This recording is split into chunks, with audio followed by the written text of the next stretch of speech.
¿Cómo comprarte una casa de 176.000 euros puede hacerte perder más de 1 millón de euros? En este vídeo matamos el gran mito boomer. Hijo, la mejor inversión que puedes hacer es comprarte una casa, porque las cuentas no salen. Si de verdad analizas lo que cuesta comprarte una casa y lo que podrías hacer con ese dinero, las cuentas no salen ni un poco. Yo sé que esta sola afirmación ya te está rompiendo la cabeza. ¿Qué tendrá que ver una cosa con la otra? ¿Cómo no va a ser comprarme una casa a lo único a lo que debo aspirar en la vida? En este vídeo, con un Excel, sumando, restando y multiplicando, sin magia, te lo demuestro. Ya estamos en el Excel.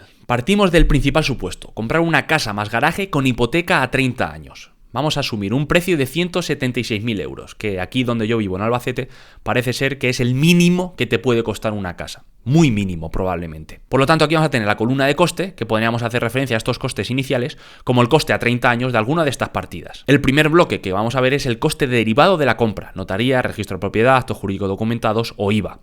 Estos costes los he obtenido de Idealista. Aquí los tenemos. ¿Cuáles son los gastos de la compra de una vivienda en total? Y aquí tenemos la serie de gastos y aquí he tomado yo más o menos un punto medio. Por lo tanto, he tomado como notaría 1.000 euros, registro de la propiedad 500, actos jurídicos documentados 2.640 y el IVA 17.600, el 10% de la compra. Siguiente bloque de gastos serían los derivados de la hipoteca, el tasador, la apertura de la hipoteca, la propia hipoteca y los intereses. Lo primero que tenemos que calcular va a ser el coste o el capital sobre el que vamos a necesitar la hipoteca. En este caso, suponemos una entrada del 20%, pues necesitamos un préstamo de 140.800 euros. Para ello me he ido a este buscador en internet de Find and Click, donde puedo ver los datos del préstamo. Aquí suponemos el importe, como hemos dicho, de 140.800 euros. El plazo es a 30 años. Vamos a suponer que no hay comisión de apertura ni otros gastos. Y a un tipo de interés vamos a ser buenos del 3%. Venga, con la periodicidad anual, cuotas constantes. Aquí tenemos el cálculo del préstamo. Como vemos, tenemos el capital inicial de 140.800 más 74.705,35 de intereses. 74.705,35 de intereses. Por lo tanto, solo esos intereses ya están casi incrementando en la mitad el gasto de la compra que he hecho de la casa más garaje. Siguiente bloque que vamos a ver son los gastos derivados del piso. Es decir, si te has comprado un piso tendrás que amueblarlo. Vamos a suponer, siendo muy buenos, 15.000 euros. La comunidad, si tenemos 50 euros al mes, el año son 600 euros, pues esos 600 euros a 30 años vista serían 18.000 euros. Vamos a suponer que no hay derramas. Y luego, en 30 años, pues tendrás que hacer alguna reformilla porque el baño ya no te gusta o la cocina hay que cambiarla. Vamos a suponer otros 15.000 euros. Y por último, el bloque de los impuestos, el papá Estado, el IBI, el impuesto de bienes inmuebles, que a través de la noticia de Castilla-La Mancha, he supuesto que en Castilla-La Mancha la media del recibo es 246,65 euros, pues eso es lo que he tomado, que a 30 años serían 7.399,50. Vamos a suponer que no lo van a subir. Por lo tanto, el total de la compra de la casa con garaje de 176.000 euros a 30 años vista me supone un gasto total de 329.048,85 euros. Otra partida muy importante es la inversión inicial, es decir, yo necesito tener una entrada y pagar todos esos gastos.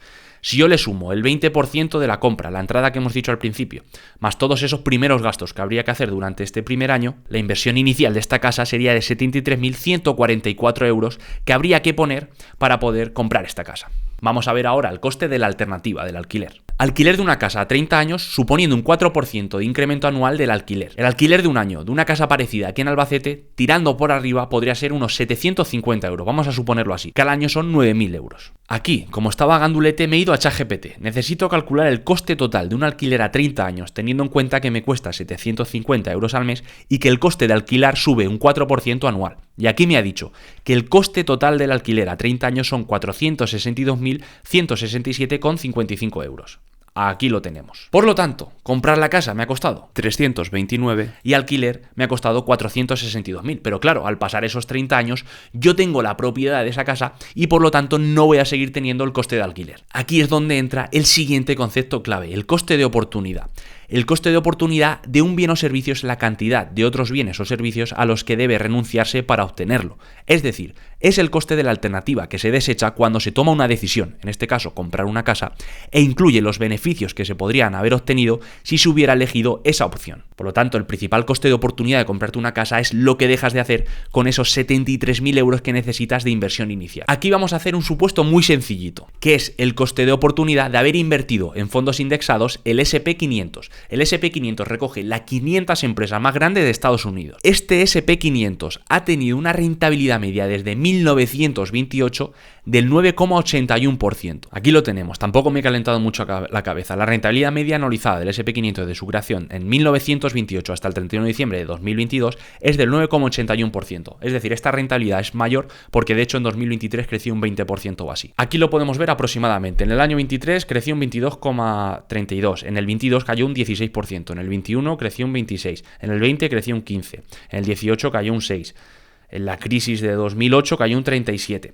Al final, unos años sube, otros años baja, pero la rentabilidad media desde su creación en 1928, la rentabilidad media ha sido del 9,81%. Ahora lo que vamos a hacer es calcular cuál ha sido el coste de oportunidad real de esa inversión, de haberlo invertido en la casa en vez de en el S&P500 a 30 años vista, suponiendo esa rentabilidad media. Y además sumando el interés compuesto generado por esa propia inversión. Vamos a calcularlo. El balance inicial, el capital inicial son estos 73.000 euros que hemos dicho antes, que son los que utilizamos para la inversión. No vamos a hacer ninguna aportación periódica. Es el 9,81% de interés anual y la duración es a 30 años. Vamos a ver cuánto podríamos obtener. ¡Pum! Aquí lo tienes. 1.371.233,19 euros. 1.371.233,19 euros.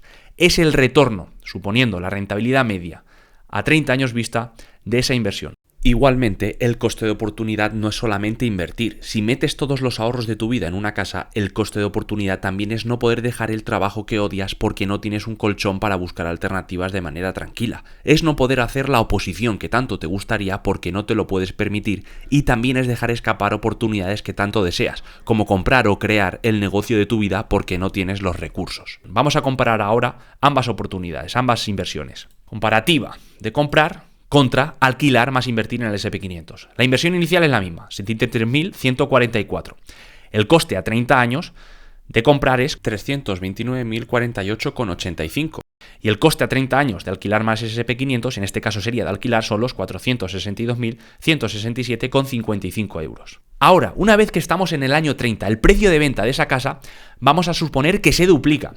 Pero claro, se duplica sobre el precio de compra, sobre los 176.000. Por lo que vamos a suponer que tú puedes vender esa casa en el año 30 por 352.000 euros. Pero claro, la inversión que hemos hecho de 73.000 euros en el S&P500 nos podría reportar 1.371.233,19 euros.